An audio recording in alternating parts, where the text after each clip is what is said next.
Besok hilang Jokowi, ada yang lebih baru, yang mungkin yang lebih bagus. Gibran, siapa bapakmu? Kok kelakuanmu seperti itu? Kan itu yang harus dipertanyakan. Apalagi sekelas Gibran, ya pasti ban serep. Karena satu putaran hanya mungkin dilakukan dengan kecurangan. Tidak mungkin kalau kecurangan itu dilakukan, satu putaran kan, secara dialektika akan terjadi chaos. Pak Jokowi itu, percayalah, ya, nggak sebesar apa yang dibayangkan. Kalau kita semua bilang, say no to Jokowi, selesai.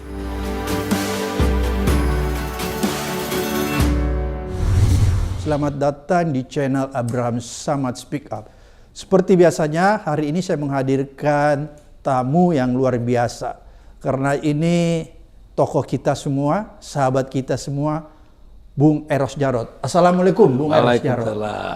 Ya, Bung Eros Djarot orang sudah kenal semua, budayawan, politisi, dan seniman. Dan temannya Abraham. Temannya Abraham. Sehat Bung Eros? Ya, alhamdulillah. Alhamdulillah. Bung Eros, ini kita ingin berbicara sedikit tentang politik yang beradab. Nah, ini bidangnya Bung Eros nih sebagai budayawan, seniman. Kalau kita lihat Bung Eros ya, apa yang dilakukan Gibran, sepertinya itu mengingatkan kita bahwa ini adalah kembaran. Perilaku Gibran itu kembaran dari perilaku Jokowi dalam arti yang utuh. Kalau kita bicara tentang perilaku, berarti di situ ada adab ya, ada etika. Menurut Bung Eros sendiri melihat apa sih yang sebenarnya membuat keadaan seperti sekarang ini ya? Kalau kita lihat ini kan keadaan kayaknya sudah semakin runyam. Kira-kira seperti begitu Bung Eros ya. Apakah ini disebabkan oleh kurang beradabnya atau tidak menghargainya adab seorang penguasa? Ya gini loh, kita kalau bicara Gibran itu kan anak kita lah ya. Anak kita ya? Anak kita. Okay. Kayaknya belum cukup lah untuk kita bahas di meja ini ya. Oke. Terlalu jauh. Terlalu ya. jauh. Jadi kalau saya bicara soal cerita, ya, kan ada wayangnya, ada dalangnya kan itu ya. Nah, saya penempatkan Gibran itu wayang aja lah. Boneka ya, Bung? Dialah, yang penting kan dalangnya. Dalangnya. Kan? Saya harus jujur, dan tidak apa-apa nih, orang mau dengerin bagaimana penilaiannya terserah. Saya begini, andai kata saat itu Pak Jokowi memilih RK, gitu ya, atau si Erik, ya, saya pasti diem kok. Nggak fair kalau saya juga terus ya secara mati-matian ya menyerang gitu. Kurang ada alasannya. Ya. Seandainya bukan Gibran ya? Ya, karena ini masalah politik kan. Kenapa? Nah, begitu dia sodorkan Gibran, ini bukan masalah politik lagi. Yang dirusak itu peradaban. Peradaban ya.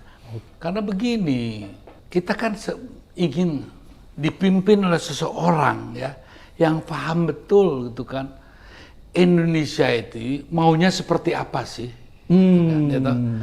Kan bukan yang seperti sekarang ini. Nggak usah panjang-panjang lah, nanti kita nanti dikiranya kebencian, karena kebencian kan buat apa saya benci sama Gibran ya karena lucu begitu kan ya. Nah, tapi mungkin saya tuh percaya gini ya Bung Abraham, hidup saya itu ada hukum positif, hukum alam, hukum ilahiyah. Nah, itu yang terakhir tuh ya, yang paling gawat. Nah, sekarang di tengah-tengah ini sekarang kita udah berada. Ya, hukum positif kau abaikan, kau langgar silahkan. Gitu. Tapi apa? Alam pun tidak bersahabat. Dibukakan seluruh rakyat Indonesia di perdebatan kemarin. Tabirnya ya? Nah, dibuka. Ya. Bagaimana namanya adab di sana bisa kita banyak belajar. Beradab tidak gitu kan, punya adab itu kan dari adat ya, beradat nggak ini orang gitu kan, punya adat nggak orang ini itu, bagaimana sopan santun tidak ada gitu ya, bagaimana juga dia perilaku dia ya, itu kan satu hal yang sebetulnya saya kok nggak yakin itu. Penasihat Gibran bilang, oh nanti kamu harus songong kayak gitu ya, saya nggak yakin. Jadi bukan kira-kira itu atas saran penasihatnya supaya dia songong. Itu karakternya memang. Bukan, alam itu mungkin mendorongnya ke sana. Nah, itu kan satu hal yang mungkin pelan-perlahan. Kita masih punya 1 bulan loh ya. masih banyak hal-hal kesongongan itu akan terjadi. Kenapa? Karena tidak mungkin yang namanya kebenaran satu hari itu will reveal, ya kan? Pasti akan muncul gitu. Nah sekarang ini kan tidak mungkin kalau saya ngelihat Gibran terus menyalahin Gibran aja, kasihan lah. Ini kan Gibran kan punya bapaknya, punya bapak kan? Iya. Bapak tuh yang ngajarin enggak? Yang mengajarkan ABCD-nya kan bapak ya. Jadi kalau dia berperilaku begitu, semuanya dibebankan kepada Gibran, kasihan lah. Janganlah. Kita sebagai orang tua ya, janganlah menyiksa anak-anak terlalu jauh. Ya. Kita minta, Gibran, siapa bapakmu? Kok kelakuanmu seperti itu? Kan itu yang harus dipertanyakan. Ya. Jadi kalau anak yang sebetulnya belum cukup dewasa dalam pengertian yang lebih jauh ya, matang, pasti yang dipertanyakan, ini anaknya siapa sih, kan begitu kan? Ya kan? Bibit, bobot, bebet itu kan selalu di Jawa juga ada gitunya. Jadi sekarang ini sudahlah, jangan terlalu mempersoalkan Gibran. Kita soalkan Pak Jokowi. Kenapa kok tega amat sih Pak Jokowi sama anaknya? Memberi tugas yang begitu luar biasa. Atau karena Anda sudah tidak bisa lagi, ya 3 periode, maka jadi joki dia. Ya kan? Kan kasihan anak ini dijadiin begitu ya. Yang sudah jelas seluruh rakyat Indonesia sudah bisa menilai. Saya nggak mau menjelek-jelekan Gibran lah. Buat saya dia mau disuruh aja gitu udah anak yang berbakti pada orang tuanya. Ya, berbakti pada orang tuanya. Ya, tapi mencelakakan Indonesia kan dia nggak tahu. Ya, bahwasanya kapasitas dia dan kemampuan dia yang hanya segitu dan begitu itu, ya sebetulnya jauh dari tantangan Indonesia ke depan dan harapan Indonesia ke depan. Kok tega sih gitu ya? Kok tega amat sih Pak Jokowi gitu ya? Katanya Pak Jokowi itu cinta Indonesia. Jadi saya bertanya setelah lihat Gibran, ini Pak Jokowi ini cinta Indonesia, apa rakyatnya, apa cinta sama kekuasaannya? Cinta sama dirinya, legasinya gitu kan? Yang harus kita bangun legasi Indonesia. Bukan legasi Jokowi. Nah kalau saya ngomong gini, wah Mas Jokowi kok, Mas Eros kayaknya sentimen Pak Jokowi. Apa alasan saya untuk sentimen Pak Jokowi secara pribadi? Pernah nyakitin saya enggak dia? Pernah nyelakain saya enggak? Walaupun nggak pernah ngasih uang ya. Ya. Apalagi sahabat ya? Ya saya baik-baik aja sama dia. Tapi begitu dia menyandra Indonesia, sebentar dulu, it's getting too far. Ini bukan hanya masalah politik lagi, masuk dalam ranah kebudayaan, ya, di mana budaya kita, ya, yang begitu sebetulnya tahu mawas diri, ya, apalagi orang Jawa, orang Jawa bilang menang tanpa ngasorake itu ada gitu, ngeluruk tanpa bolo gitu kan, ada kan, itu ada, loh. Ini kok sebetulnya kok di Indonesia mau dibawa kemana nih? Dengan cara-cara seperti ini contohnya. Ini bahaya Bung ya. Kenapa? Sistem atau pola yang dipakai untuk memenjarakan tanda kutip ya. Merantai orang gitu ya. Jadi menyandra. Iya menyandra. Jadi hukum itu digunakan jadi alat politik, ini bahaya. Ini kayak semacam bara dalam sekam ya. Bahaya banget. Apakah yang sekarang ini tersandra itu tidak kesal? Sekarang aja nggak bisa ngomong ya. Tapi kan itu udah mulai benih dendam itu ditanamkan ya. Contohnya ini saya lihat dah kawan-kawan kita itu ya, kan kawan kita semua itu. Kan begini Bang Eros, iya. rata-rata ketua partai ini kan tersandra. Ada beberapa menteri. Itu kan kawan kita juga. Ya kawan kita. Ada beberapa kepala daerah juga tersandra. Sehingga dia harus ikut. Betul. Itu gimana kira-kira? Ya itu yang saya bilang bahaya. Ya. Karena sebetulnya apa sih, Pak Jokowi ini kurang tahu ya, apakah dia nggak tahu cukup apa ya, belajarlah dari sejarah gitu ya. Kalau di negara yang hanya satu partai, kayak di Cina, maka kekuasaan itu betul absolut di dia. Maka dia bisa seenaknya, ya kan, semau dia lah ya kayak gitu. Tapi ini sistem multi partai. Dan check and balance itu walaupun tidak sempurna masih ada. Masih jalan. Jadi nggak mungkin totalitas ada di dia. Jadi tinggal tunggu waktu ini sekarang, ya kan? pada saatnya mereka-mereka yang disandra emang nggak mau balas dendam, enak aja ya toh, karena dipermalukan. Kalau saya melihat, maaf aja ya, maaf ini, my dear Yusril, this is my friend ya. Saya ngelihat dia tuh gimana nih profesor tapi kok gimana ya gitu. Saya tuh nggak sampai hati gitu ya. Common sense kita susah ya. Iya ya, di bawah nantinya harus tunduk ya toh. Sama anak Jangan sampai nanti cium tangan nih ya, sama Gibran contohnya. Sebagai presiden ya. Kalau ada apa berhalangan, apakah berpikir seperti itu? Memangnya ada yang jamin bahwa he lasts forever? Kan nggak, belum tentu, siapa tahu belum dilantik ada apa-apa, kita nggak mengharap. Tapi kan Tuhan punya mau kan kita nggak tahu. Ya. Itu yang namanya hukum ilahiyah. Ya kan? Nah, kalau terjadi kan dia harus mimpin negeri ini dengan kualitas. Kita lihat di debat cawapres. Pertanyaan saya, udah deh kita nggak usah jelekin, nggak usah bahas lagi lah itu ya. Saya aja bahasnya aja udah sampai nggak tega gitu ya.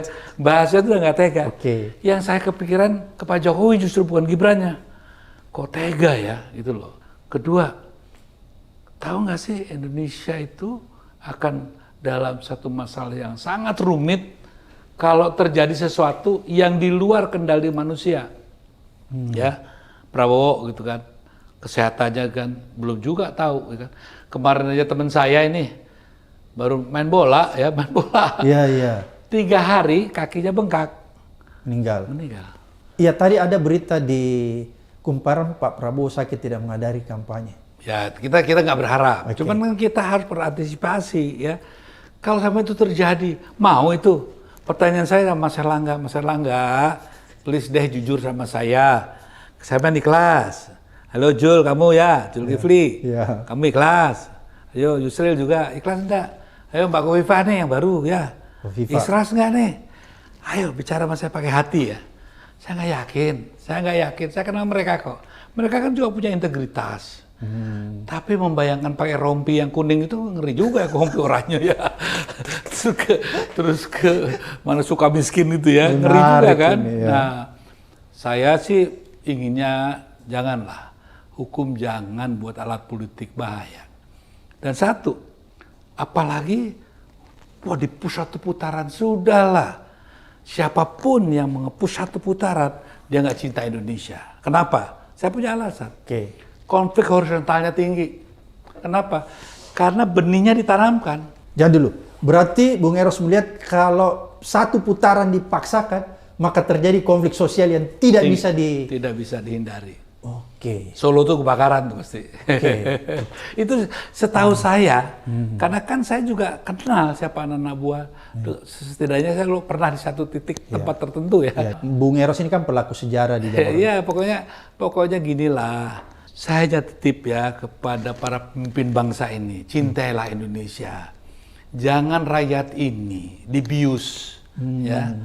Dengan contohnya. Oh ini BLT ini dari Pak Jokowi, ini uang negara, ya kan? Dan ini kan kasihan, masa pembodohan ya, pembutaan pada masalah, dan itu nanti kalau meledak, ya, makanya saya bilang kalau revolusi saya nggak takut, tapi ini chaos yang akan terjadi. Jangan dulu, Bung Eros tidak takut dengan revolusi dan reformasi people power ya? Nggak takut, karena apa? Kalau revolusi kan ada konsepnya, ada pemimpinnya, jelas, ada arahnya, kemana jalan. Kalau chaos itu, nah ini kok desainnya chaos. Ya. Dan satu, tolong dicatat nih Pak Jokowi ya, jangan dikira hanya pemilu itu seolah-olah tujuan akhir. Tidak. Pemilu itu sasaran antara untuk menuju ke satu titik yang lebih jauh ya, Indonesia yang lebih baik, bukan setback kayak sekarang gitu kan. Masa hanya gara-gara pemilu ya dikorbankan yang namanya marwah bangsa ini, ya, yang namanya kebudayaan yang paling hakiki bangsa ini, bergotong royong ya. Oh itu dianjurkan. Kedua, bagaimana sekarang benih-benih dendam itu ya? Kok ditanamkan, ya orang dipenjarakan, dipermalukan seperti itu. Saya kok nggak yakin itu yang namanya Mas Erlangga tuh. Sorry dah ya, saya kan kenal itu kan teman saya ya. Saya tahu lah Mbak Kofifa juga. Nggak mungkin lah, come on, ya toh. Jangan bohong lah sama saya gitu. Kita kan bertemu udah lama gitu ya. Nggak mungkin ya, kecuali waktu itu yang dimaksud RK gitu ya, Erik gitu ya, masih masuk akal di kita ya, oke lah. Pokoknya siapapun. Ya. Tapi kalau yang ini kan kelihatan dipaksakan, sampai ada istilah anak haram konstitusi saja sebetulnya kan sudah gimana ya gitu kan. Saya kan tidak mau mengatakan bahwa teman-teman saya itu buta intelektual, buta nurani, itu kan jahat saya kan ya. Tapi kenapa kok itu yang membuat kita terpaksa berbicara begitu? Sama juga Pak Jokowi. Dikiranya, wah Mas Eros, kok Mas Eros tuh jangan begitu kan, dulunya kan mendukung. Loh, saya ini terus mendukung sampai sekarang. Mendukung untuk baik. Tapi kalau dia larinya ke jalan yang tidak baik, ya kan? Masa saya harus bilang, Pak Jokowi ayo dong, jangan gitu, yuk kita ini, yuk. Masalah, saya kan nggak pantas kepada presiden kita saya harus mengatakan kembalilah ke jalan yang benar, sombong amat saya. Ya. Tapi itu harapan hati kecil saya. Jangan itulah Pak Jokowi, udahlah. Nih ya, catat nih, Pak Jokowi ini tolong nih, ini. Andai kan Anda aja yang memilih waktu itu ya, lebih cerdas bermain. Sorry saya terpaksa ngomong gini ya. Oke, Erik dimajuin, dia di belakang. Tapi bermain juga, kan biasa di politik gitu ya, dan nggak bisa diapa-apain loh. Ya dia permain politik yang biasa toh, dengan yang lebih cantik. Dan saya begitu waktu itu Erik atau si RK yang di ini kan saya udah bilang sama teman di PDP siap-siap kalah dan pasti kalah gitu kan. Tapi ya tadi ternyata hukum alam mendesain lain. Sebab kalau Pak Jokowi begitu akan dicatat dengan tinta emas dalam sejarah Indonesia yang tidak terhapuskan oleh apapun. Karena dengan 80% dukungan, ya, wah luar biasa. Ya, kerja dia juga kan dengan hasil-hasil yang sudah bisa dinikmatin semuanya, itu akan dicatat. Sekarang dicatat di daun kelor aja nggak ada itu, ya kan? Hilang semua itu kan? Kenapa? Ini yang saya sayangkan. Masa nilai setitik itu bisa menghancurkan sebelanga, kok segitunya kok pertaruhannya, ada apa sih gitu. Sedangkan kalau waktu itu Pak Jokowi mengambil sikap itu, wah udah deh, dia pasti presiden yang buat Indonesia yang pertama kali tulis pakai tinta emas ya, tanpa celah. Berarti kalau seandainya itu terjadi, dia punya legacy seperti Bung Karno dan Pak Harto ya? Selevel ya? Lebih. Kenapa? Karena dia juga jago sihir. Dan sihirnya legalize. Ya, tidak melakukan tindakan-tindakan sifatnya bisa diilegalkan. Kan legalize semuanya. Dia turun dengan baik, dia mengantar penggantinya, dia buktikan semuanya ini, dia bilang, oh IKN, kalau boleh diteruskan silakan. Enggak silakan, saya cuma menawarkan yang terbaik buat kalian semua. Habis itu siapapun nggak berani kalau nggak terusin, ya kan. Tapi karena nafsu untuk kembali berkuasa. Ini kan namanya di istana juga ada setannya banyak itu. Jadi setan yang penggoda itu, di dalam istana banyak setannya? Iyalah, penggoda akal sehat. Karena semua teman-teman saya masuk istana kok jadi berbeda.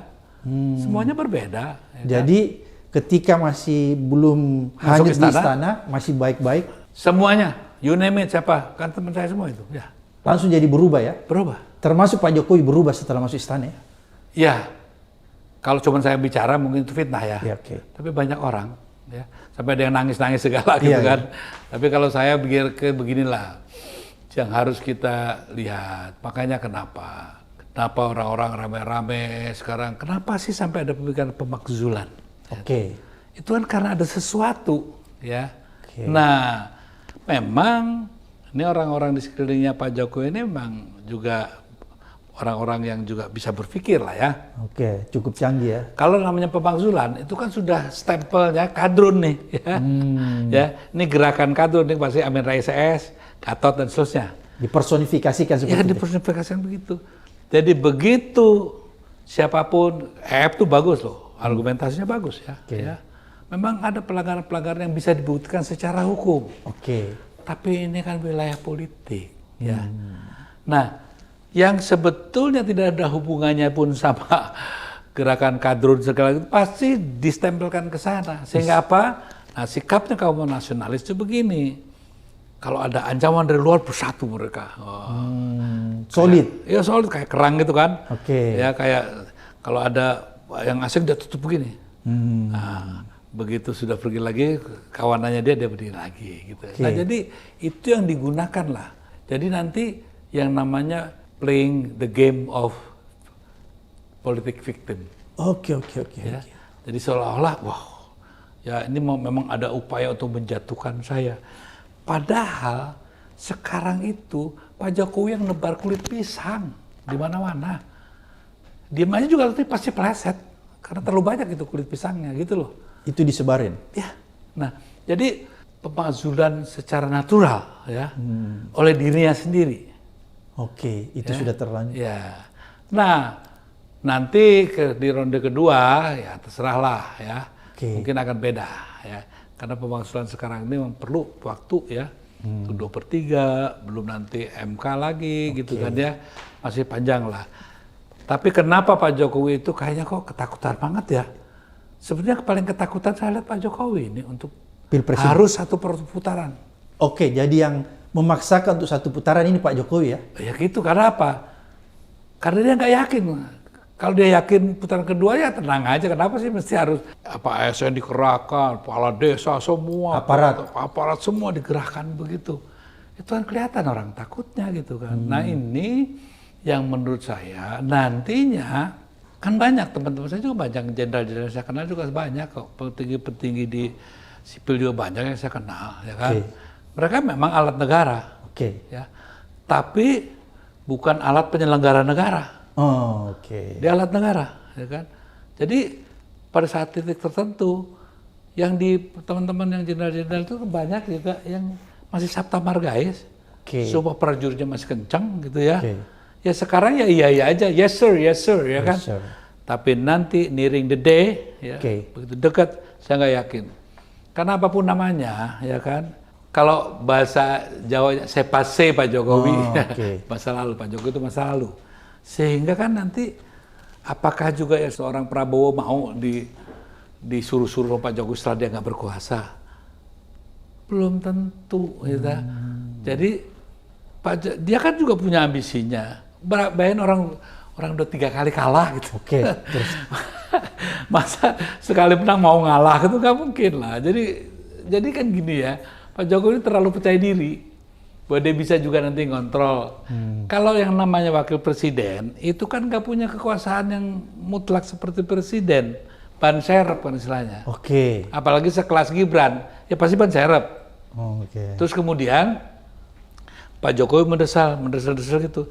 Umpamanya Prabowo yang jadi presiden. Siapa lu? Gue sekarang presidennya. Kan bisa gitu.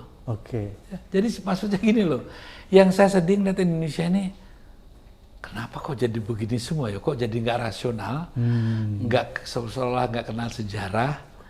Seolah yang namanya inteligensia itu nggak penting. Gitu. Seolah yang namanya ilmu itu juga nggak penting gitu ya. Nah, sehingga akhirnya jadinya seperti ini. Ya, artinya gimana sih? Lebih kepada negara perdukunan gitu. Jadi di mana sihir itu menjadi alat yang paling utama aja. Dan masyarakat disihir begini gitu. Jadi percaya, wah udah tenang nih. Nah, ini yang sebagai contoh ya. Mungkin bagus nih ya buat teman-teman untuk kita kan ada tuh yang sekarang juga beredar nih. Waktu Stalin memimpin ya. Ya kan, waktu Stalin memimpin di depan para ininya tuh pembantunya dia ambil ayam tuh kan ya. Ayam. Hidup-hidup. Dicabutin bulunya. Kan? Gitu kan? Habis harga bondol dikit dilepas. Ya. Tapi Stalin bilang, dia bawa beras nih ya. Apa jagung dilempar di kaki dia. Itu ayam yang sudah disiksa. Datang. Nah, lihat itu kata Stalin. Sudah aku cabutin udah siksa begitu. Begitu melihat aku kasih makan, dia datang ke aku kan. Nah, begitulah rakyat kita. Jadi, apakah cara ini yang mau dipakai oleh pemerintah sekarang? Ya. Jadi, diperlakukan seperti tadi filosofinya ayam itu. Ya. Sudah disakitin. Yang penting dikasih. Nah itu BLT. Kasih bansos. Ya kasih bansos ini, nanti pasti baik lagi sama kita. Kan ini nggak bener, ya toh? Jangan dong. Salah satu tugas kepala negara mencerdaskan rakyatnya, mencerdaskan bangsanya, bukan memperbodoh rakyatnya, memperbodoh bangsanya, kan itu. Oke. Nah, ini yang namanya peradaban, ini yang namanya wilayah kebudayaan. Oke, Bung Eros, berarti kalau saya tangkap berarti apa yang dilakukan pemerintahan sekarang atau Pak Jokowi melakukan sesuatu, mengelola negara, mengelola kekuasaan secara tidak beradab. Bisa dirumuskan begitu kalau runtutan ceritanya seperti apa yang saya katakan tadi, ya. Jadi kalau mamanya dia begini aja dah, lebih baik. Kalau saya lebih senang mengatakan tidak sesuai dengan apa yang diamanatkan oleh pembukaan Undang-Undang Dasar 45 dalam konteks berbangsa dan bernegara. Dalam wilayah kehidupan sehari-hari, dalam konteks bahasa kebudayaan ya tidak beradab gitu kan, tidak menempatkan adab sebagai pijakan. Kalau adab ada pijakan, ada etika, ada moral, ya kan. Nah kalau hukum itu tanpa etika itu terjadi kan? Kayak di MK ini kan, hukum tanpa pijakan etika ya kayak seperti ini gitu loh. Oke, Bung Eros, saya menangkap berarti kalau kekuasaan dijalankan tanpa adab, tanpa beradab, itu nanti ujung-ujungnya sepertinya ugal-ugalan ya, tidak ada rambu. Nah yang harus dipahami oleh siapapun ya, itu ayo Pak Luhut janji lo sama saya ya, mau jagain nanti yang bener nih ya, jagain dong, nih kan ini hati-hati deh. Ini negara archipelago, ya, dan sangat sensitif, ya kan. Kalau namanya keadilan tidak tertampak, ya, terus ketidakberadaban, etika dihancurkan segala itu, ancamannya lebih jauh. Disintegrasi bangsa namanya, ujungnya ke sana. Hati-hati, itu kan. Jadi bagaimana kalau pemerintahan pusat tidak berwibawa sekali atau menjadi musuhnya rakyat bersama? Nah sekarang ini dengan sistem yang sudah dibina 20-an, 30-an tahun ini ya, dengan reformasi, kan daerah-daerah sudah mulai ada penguatan masing-masing. Ya, sehingga nanti kalau kita seperti ini, artinya memang ada upaya. Saya takutnya justru Pak Jokowi terjebak ya, masuk ke dalam wilayah itu, sehingga dibuat sedemikian rupa, padahal kaum yang mengenakan Indonesia pecah itu pembuat desainnya. Pak Jokowi tidak sadar masuk ke situ, ya, sehingga nanti bisa saja tiba-tiba Maluku nanti ngapain gue tunduk sama ya toh, Papua ngapain lihat aja brengsek kayak begitu gitu ya, Aceh, ya, loh. Artinya tolong berpikir lebih jauh lagi. Ini bukan hanya sekedar menempatkan Prabowo, Ganjar atau Anies, tapi how to save Indonesia itu harus pertama kali jadi patokan kita bersama hari ini gitu kan. Karena kalau cuman sekarang ini kita disibukkan untuk memenangkan salah satunya dengan mengorbankan segalanya, nah itu yang saya bilang ini sudah masuk ke wilayah tidak mengenal peradaban Indonesia yang diinginkan, yang seharusnya gitu. Menarik nih tadi apa yang disampaikan Bung Eros, bahwa kalau situasi ini terus berlangsung, memaksakan kehendak, melakukan intimidasi untuk memaksa sehingga Pilpres ini bisa dimenangkan, bahkan dilangsungkan dengan cara satu putaran, ini akan memicu desintegrasi seperti itu yang saya tangkap. Kenapa? Karena satu putaran hanya mungkin dilakukan dengan kecurangan. Tidak mungkin, tidak saya gini loh ya. Saya kan udah biasa tuh ngutak-ngutik begitu ya. Nggak ada celah sedikit pun yang saya lihat bisa 51%. Kalau ada, pasti saya mengingat kembali pada tahun 2009. Dari 7% bisa ke 21%. Zamannya SBY. Ya, tapi waktu itu kan belum, tidak dalam konteks hari ini situasinya. Situasinya hari ini masing-masing udah nggak segolok ini ya. Gitu. Jadi itu bahayanya ya? Iya, masyarakat sudah diajarin untuk bersumbu pendek. Kan sekarang yang digiring oleh pemerintah sekarang ini menghidupkan kembali rakyat bersumbu pendek, bukan berpikiran panjang. Ya kan? Sehingga yang saya takutkan nanti, kalau kecurangan itu dilakukan satu putaran kan, ya itu nanti secara dialektika lapangan ya, akan terjadi chaos. Dan nanti kayaknya saya bayangkan itu, ini bukan nakut-nakutin. Kan kalau Gibran bilang menakut, enggak. Kalau nggak mau nakut-nakutin, jangan begitu. Ya, karena ini bahaya. Kan ini namanya juga analisis. Yang namanya secara hypothetical itu bisa dan bisa ada alasannya, bukan hanya sembarang asal ngomong saya nih ya. Jadi bisa aja. Dan nanti yang pertama kali di Jawa Tengah itu kan namanya Solo yang paling ya. Sebetulnya masyarakatnya kayak makanya Gudeg, Kala, betul kan subuh pendek itu. Jadi di situ bahaya ya? Itu bisa meledak dan saya khawatir nanti terjadi hal-hal yang tidak diinginkan. Saya kok bisa dulu aja waktu zaman reformasi, saya kemudian masih mimpin satu partai ya. Saya bilang jangan tuh, kalau nggak habis tuh dibakar tuh rumahnya orang tokoh tertentu, ya kan? Orang tokoh lah, saya nggak sebut namanya ya. Karena kan di Solo langsung terbakar pada saat itu. Nah, ini pun bisa akan terjadi, ya kan? Dan itu nanti penyusul kemana-mana. Jadi tolonglah berpikir secara santai aja lah, ya toh. Makanya sebetulnya kan saya juga bingung gitu ya.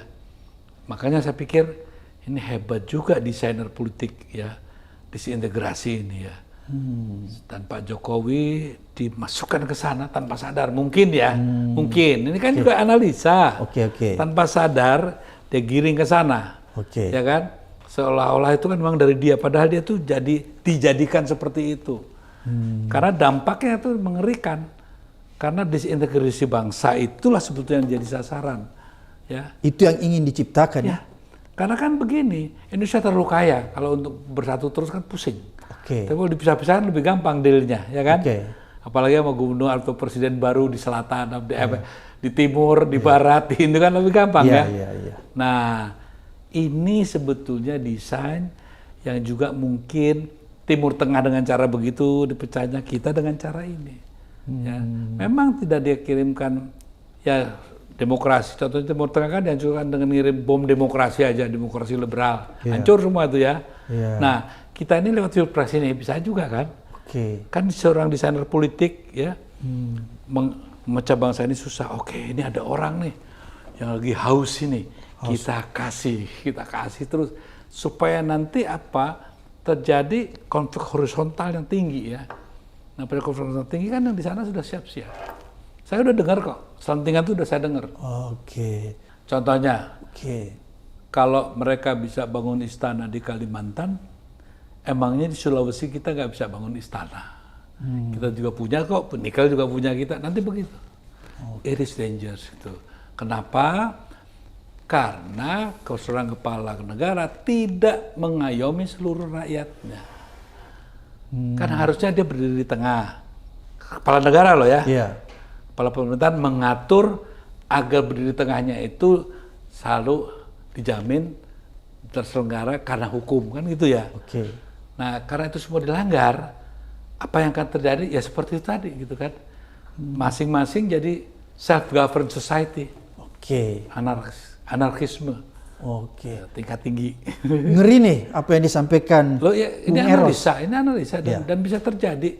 Dan saya yakin juga itu prakondisinya sudah terjadi di lapangan. Ini jangan-jangan kalau dulu ada antek imperialis gitu kan. Ini juga bisa saja dengan wajah yang lain. Jadi sengaja dibuat sedemikian rupa supaya terjadi perpecahan itu, dan layak dong kalau mereka menyatakan daripada begini nih brengsek yang di pusat, ya udahlah kita merdeka sendiri, bisa jadi gitu loh ya.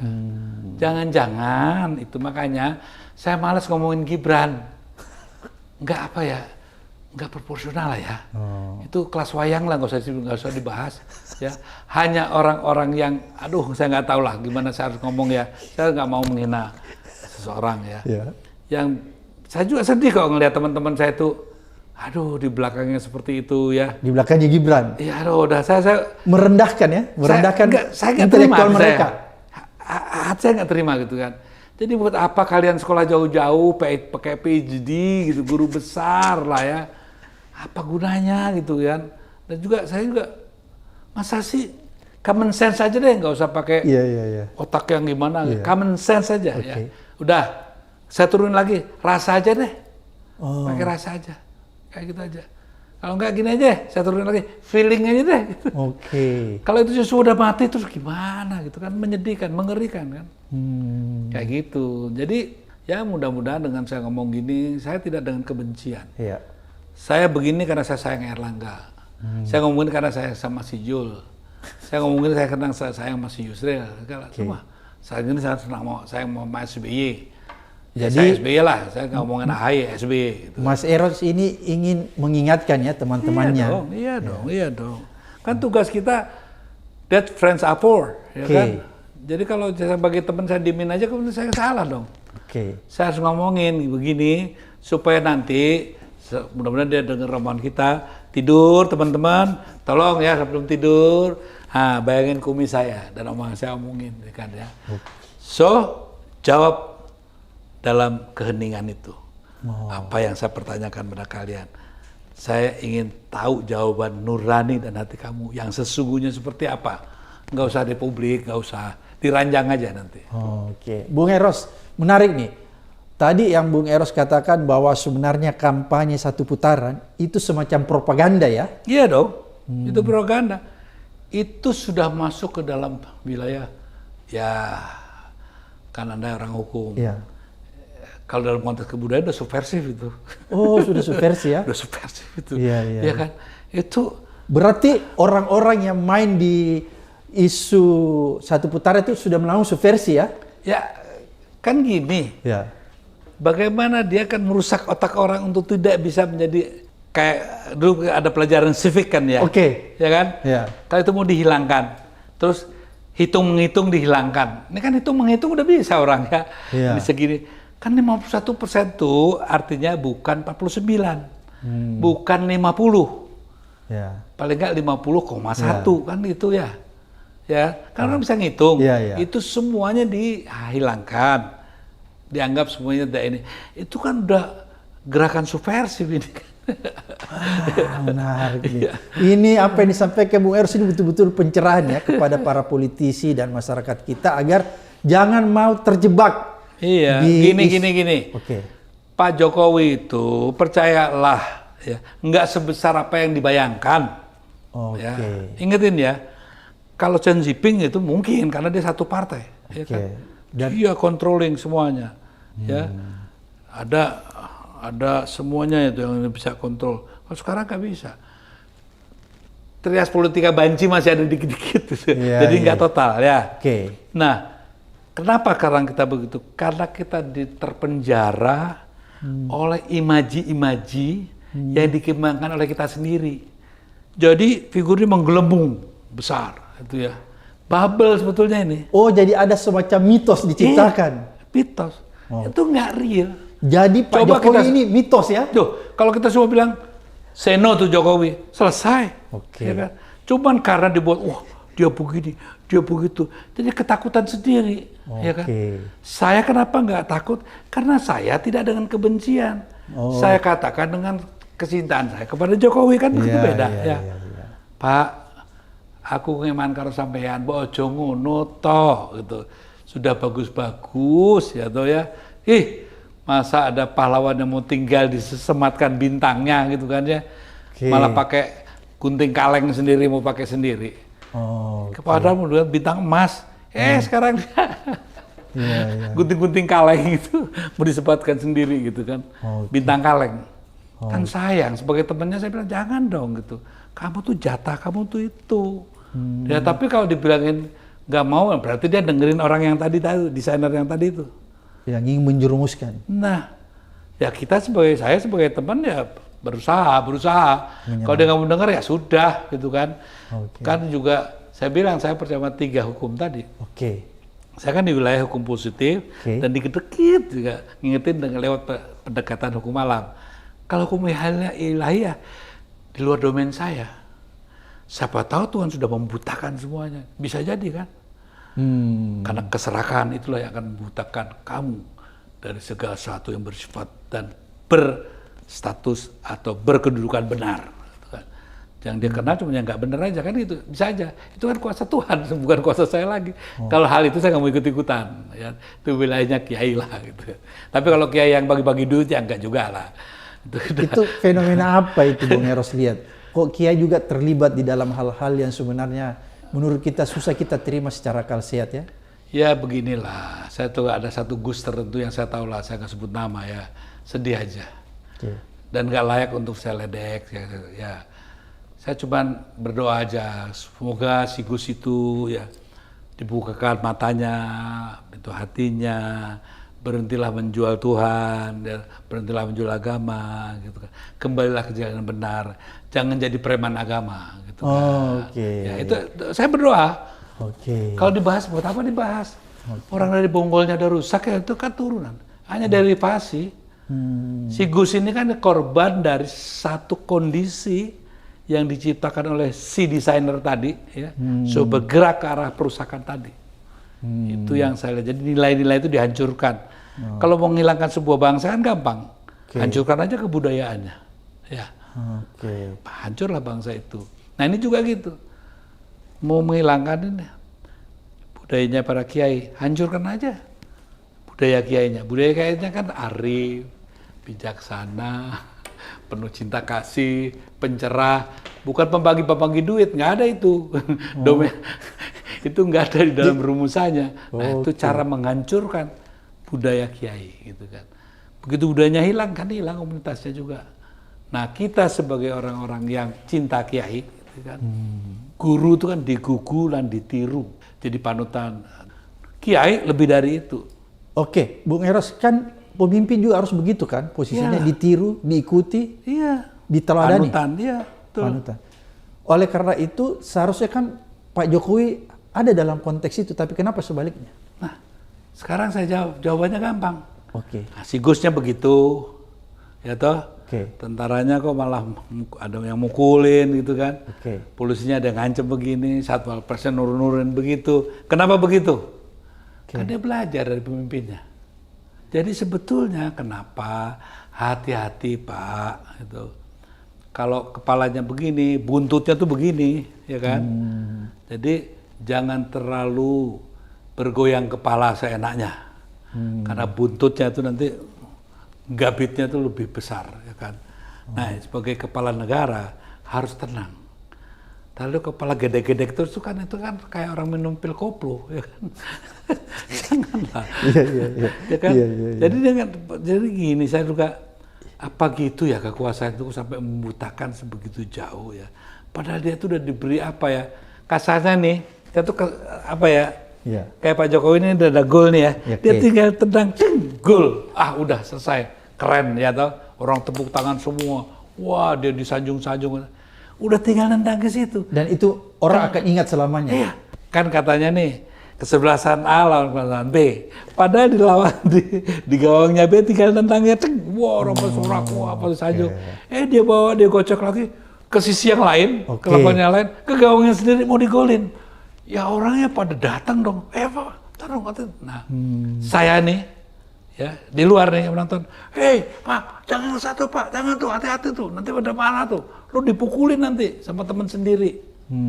Wajib kadang saya ngomong gitu dah. Tapi kalau dia bilang standby, ya sudah, tunggu waktunya, itu aja saya bilang. Oke, berarti kalau begitu Bung Eros melihat carut marutnya situasi sekarang ini yang sangat memprihatinkan kita ya, sudah tidak bisa masuk di akal sehat. Itu disebabkan oleh Pak Jokowi sendiri. Lah iyalah, habis siapa? Gibran. Siapa Gibran? Siapa Gibran itu gitu loh. Bukan ya? Ya bukan lah, kasihan lah. Kalau saya Gibran itu saya malah kasih hadiah. Gibran, ini hadiah dari saya. Untuk taat pada bapakmu. Gitu. Berbakti pada ibumu. Nah, ini hadiah dari saya. Dan saya tidak akan salahkan kamu. Karena kamu memang segitu gitu. Ya kan? Yang salahnya kalau orang berharap terlalu jauh. Jadi dia berbuat tadi malam tuh, dibahas ya. Ya buat apa dibahas? Sebelum terjadi kita udah tahu bakal begitu gitu. Ngapain dibahas gitu loh. Yang kita bahas, kok siapa? Bran, bapakmu siapa sih? Kamu diajarin gitu ya? Itu yang penting ditanyakan. Ya kan? Karena satu, kenapa dalam hukum kita itu diminta 40 tahun? Karena kan situasinya, lihat perkembangan Indonesia, mungkin tingkat kedewasaan beda waktu zamannya revolusi. Bung Karno dengan umur 27 aja udah bisa bikin Karena sudah matang. pemikirannya Ya. juga tentang sosialisme, tentang Marxisme dan seterusnya. Ya. Yang ini kan TikTok. Ya. Generasi TikTok. Yang ini paling apa gitu kan ya? Oke. Apa dikit-dikit hilirisasi aja gitu ya? Saya nggak marah karena ya jadi apa ya? Saya saya tidak berharap lebih jauh dari itu. Jadi memang Bung Eros lihat memang kemampuan Gibran memang sudah diperkirakan cuma sebatas itu ya. Ya, gini loh, saya kan tidak mau mengukur, Ya. menjudge dia seperti itu, Oke. tidak. Saya sudah pastikan. Oh, Ya, menarik nih. akan begitu. Kenapa?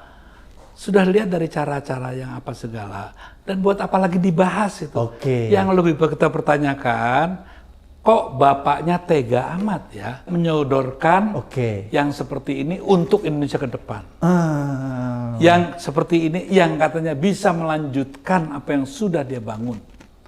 Loh, yang mau bangun kamu apa anakmu? Kan gitu pertanyaan saya. Oke. Kalau anakmu kan perlu waktu, makanya ada 40 tahun. Tuh, supaya ada tingkat kematangan dulu. Dan terbukti kan Oke. bahwa apa konstitusi kita itu nggak bohong. Ya. Ternyata dengan yang namanya masih mentahnya gitu, Ya. dengan kurang mungkin waktu dia, andai kata dia udah di wali kota 2 kali aja mungkin lebih matang. Pengalamannya belum Ya, ada. mungkin nggak akan gini-gini gitu ya. Mungkin. Iya, Tapi kenapa saya nggak marah dia gini-gini? Ya saya nikmati aja.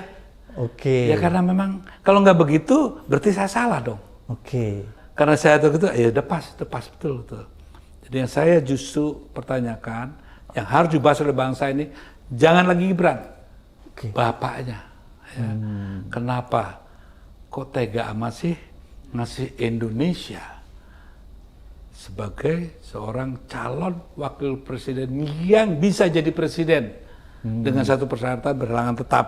Oke. Berhalangan tetap itu bisa kehendak ilahi, Oke. bisa kehendak alam, bisa kehendak hukum yang biasa-biasa aja, hukum manusia yang biasa ya kan, bisa aja terjadi, bisa terjadi. Apakah juga mungkin sudah ada harapan? Mungkin ya. Kalau ini saya rasa pikiran yang tidak bagus dikembangkan ya. Apa memang sudah ada perencanaan nih? Kan juga paling-paling dia perkuat cuma 2 tahun, bisa gitu kan ya. Tapi kita nggak boleh berpikir gitulah. Tapi kan bisa berpikir begitu Iya, kan. iya. Jadi segala kemungkinan itu harus kita hitung, ya. Kok tega? Saya nggak bisa kebayang tuh, ya. Seorang jenderal bintang 4, ya. Terus semua doktor apa, profesor segala gitu ya. Rapat. Sudah di pemilunya cuma buat ngambil bola gitu ya. Iya, iya. Bacain gitu. Iya. Dongin gitu Debat ya. itu ya. Aduh, udah. Oke lah, itu udah. Ya sudah bang segitu. Oh. Kita dipertontonkan seperti itu. Jadi saya minta Gibran itu jangan jadi bahan ejekan, bahan renungan. Kita renungkan bersama ya. Kok tega sih Pak Jokowi ini ya? Pak Jokowi dong, dia sih anak. Ya elah. Sekarang gini ya, kalau di bawah umur kasarnya ya dalam hukum tuh ya, melakukan tindakan ini, kan Nggak bisa diminta pertanggungjawabannya. ya, yang dipertanggungjawabkan siapa? Orang tuanya. Nah sekarang begitu. Orang tuanya kamu didik seperti apa sih gitu kan. Sampai kok gitu ya, terhadap orang tua kok seperti itu. Sejelek-jeleknya, sebodoh-bodohnya Mahfud MD gitu ya. Profesor, punya pengalaman. Ya kalau gitu gak usah begitulah. Kenapa begitu? Ya kalau orang marah sama Gibran, maka tidak pantas apa segala itu, bolehlah cuma 1 jam aja, habis itu jangan. Siapa sih bapaknya? Kok bapaknya begitu amat sih gitu kan? Kok tega ya ngasih Indonesia calon pemimpin yang seperti itu, gitu kan? Dengan kata lain, bahwasanya Pak Jokowi hebat, ya ada pengakuan. Tapi ada nggak jaminan anaknya hebat? Dibuktikan aja. Beda sama bapaknya udah. Yang mau jadi presiden ini siapa sih? Gibran apa Jokowi? Kan gitu jadinya orang, ya. Atau ini hanya jadiin tunggangan. Pertanyaannya, apa mau begitu? Nah ini Pak Jokowi hati-hati juga. memangnya bahwa enak aja bisa nanti dicek, nggak, belum tentu. Makanya don't play the game of sincerity. Gitu. Oke, berarti Bung Eros ingin mengatakan Pak Jokowi ini tidak memberikan legacy, tidak mengajari orang tentang adab, etika, dan budaya dalam mengelola negara? Saya tidak mengatakan itu. Oh, tidak. Saya membacakan itu.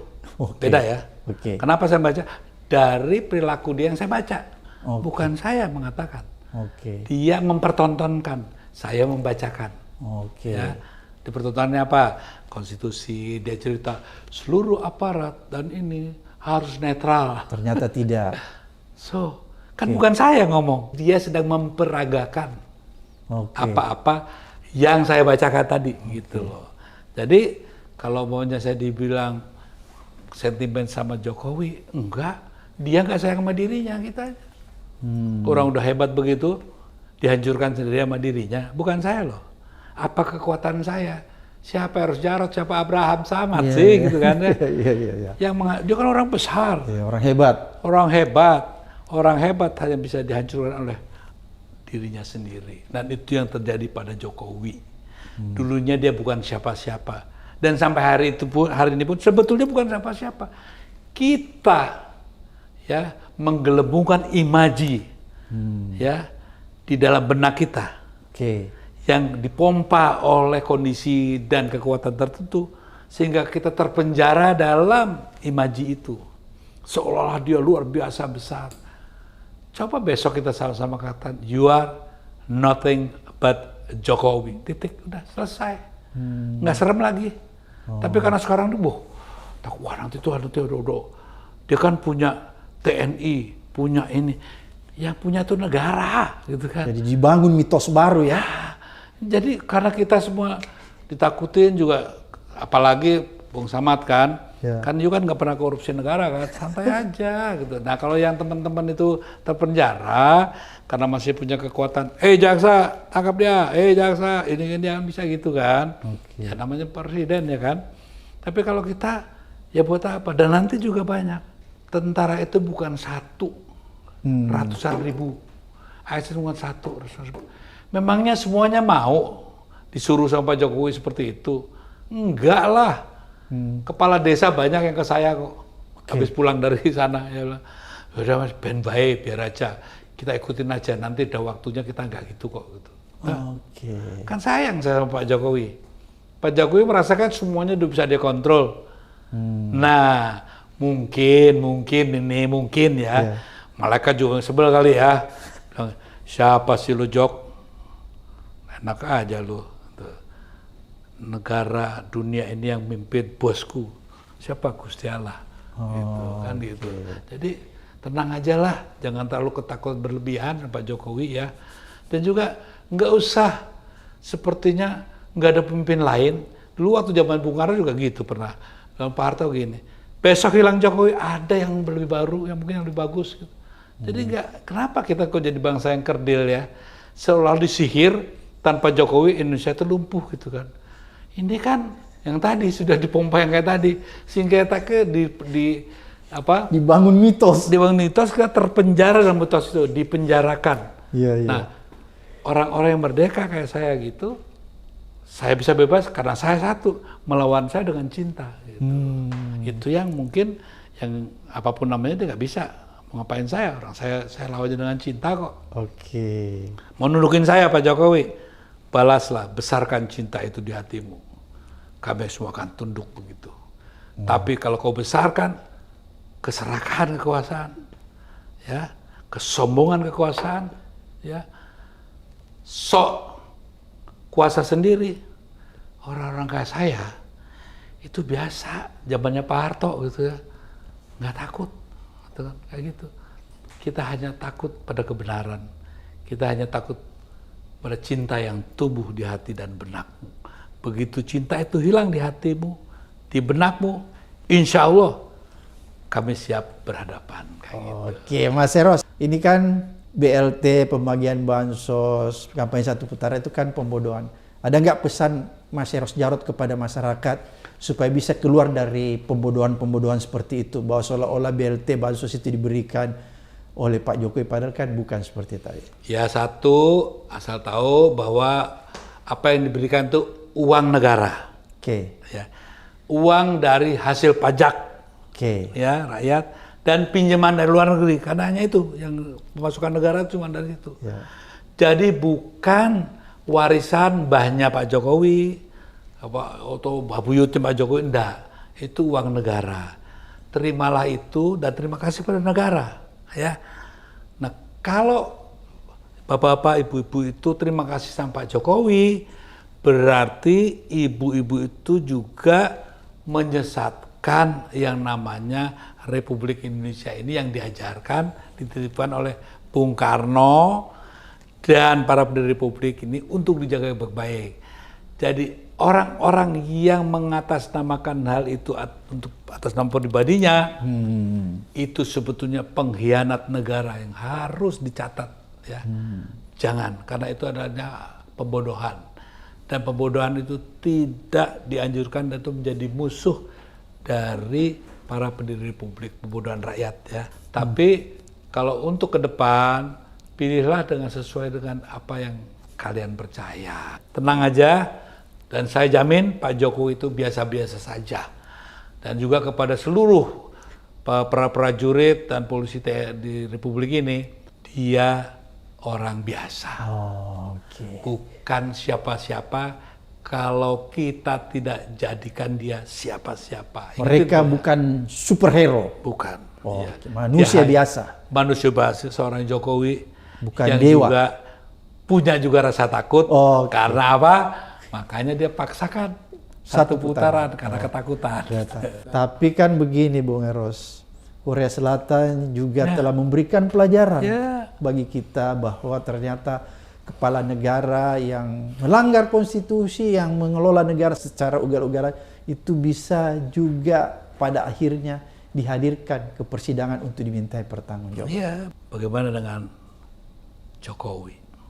Ya, kalau bangunan itu pijakan kakinya nggak sebesar mereka yang sebutkan tadi, sehingga begitu terjadi akan lebih mudah untuk mengusung, ya, Pak Jokowi ke tempat yang kita tidak inginkan, ya, di tempat pesakitan di persidangan. Dan bisa terjadi. Jangan dikira tidak. Karena apa? Orang Indonesia sekarang sudah mulai tegelan. Karena diajarin sama Pak Jokowi juga, sikat. Nanti ini kan dialektis, ya. Terima kasih Bung Eros Djarot telah memberikan kita perspektif, membukakan mata kita semua tentang kebenaran yang sebenarnya ada di depan mata kita, memilih pemimpin yang berakhlak, memilih pemimpin yang beradab dan berbudaya agar supaya Indonesia bisa menjadi negara yang lebih besar lagi. Sampai ketemu di episode berikutnya di Abraham Samad Speak Up.